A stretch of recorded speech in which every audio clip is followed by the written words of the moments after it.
Hello, I'm Alexis. In this video, I'm going to show you the new functionality related to AI and specifically importing data using the AI.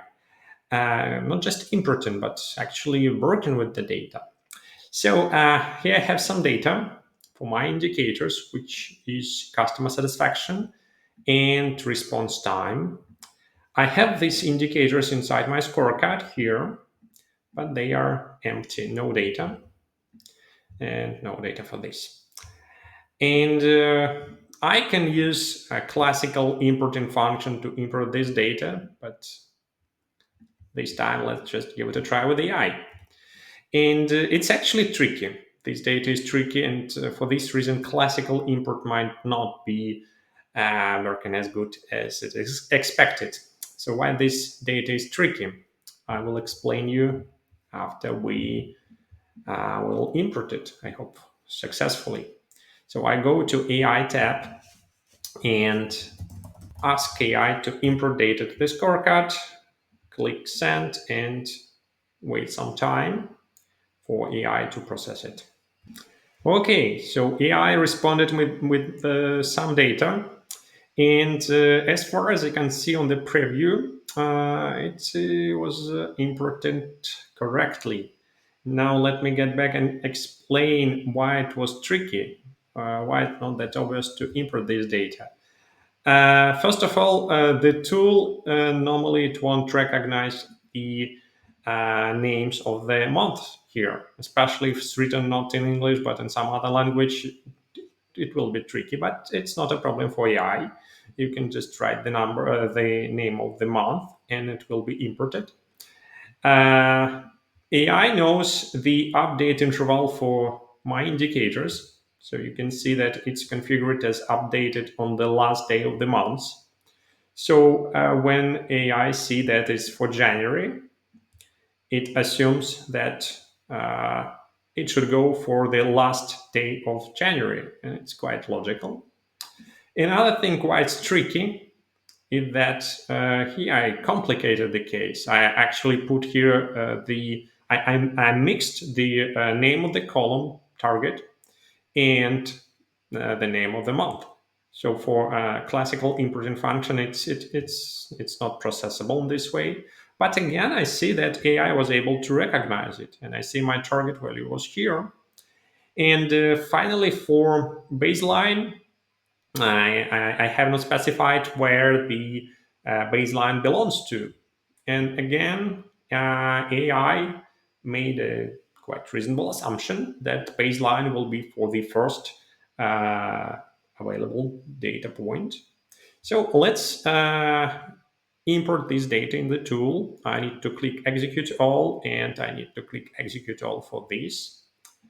And I can see here while Walos editor that the data was actually imported successfully. I can see my target applied to the uh, December, and I see how the current value is changes over time.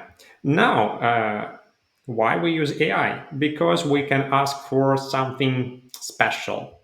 Like, for example, here I have target column, and I have set a target for the last day of the year. What if I want to have target for the uh, individual target for each month? I can do it manually, of course. If I prefer, I can just enter something here. In the tool, you also have a target planner function that is helping with this as well. So you can, we have a dedicated tutorial on this. You can play with this target playing function. But there is an easier way to do it. You can actually ask AI to do it. So let's give it a try, and I will formulate the request in this way. Update the targets for this indicator customer satisfaction to be changing gradually from 70 reaching 90 at the end of the year, but apply targets only for quarters. That's tricky. That's tricky. So I'm not sure that it will work, but let's give it a try.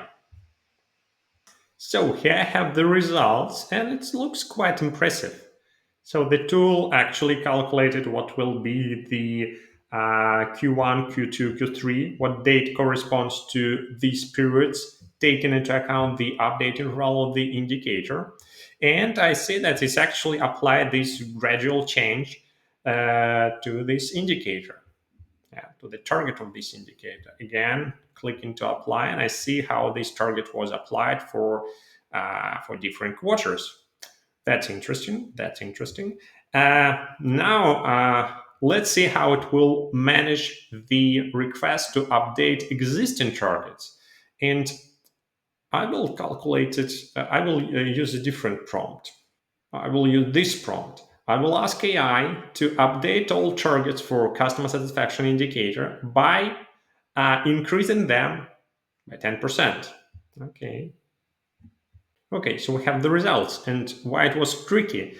First of all, we ask AI to update that something already exists in the tool, and to also ask to do some calculations that basically I see here, and I see the results that are pretty correct. Yeah, and again, human supervision is always needed. Yeah, like we always need to review this data, and if we like it, we just click execute all or individual execute button, and this is updated to AI. The good thing is that you see these buttons are now in this color. That's because the platform recorded all the changes, all the modifications. Yeah. So anytime you can click on this icon, and you will see who did the modification and when. Yeah. So I see that first the target of 90 was introduced, and then I see that it was updated.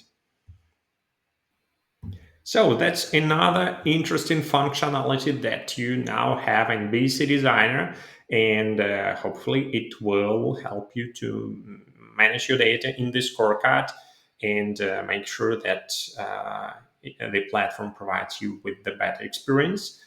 And if you have some questions, feel free to contact our team. Thank you.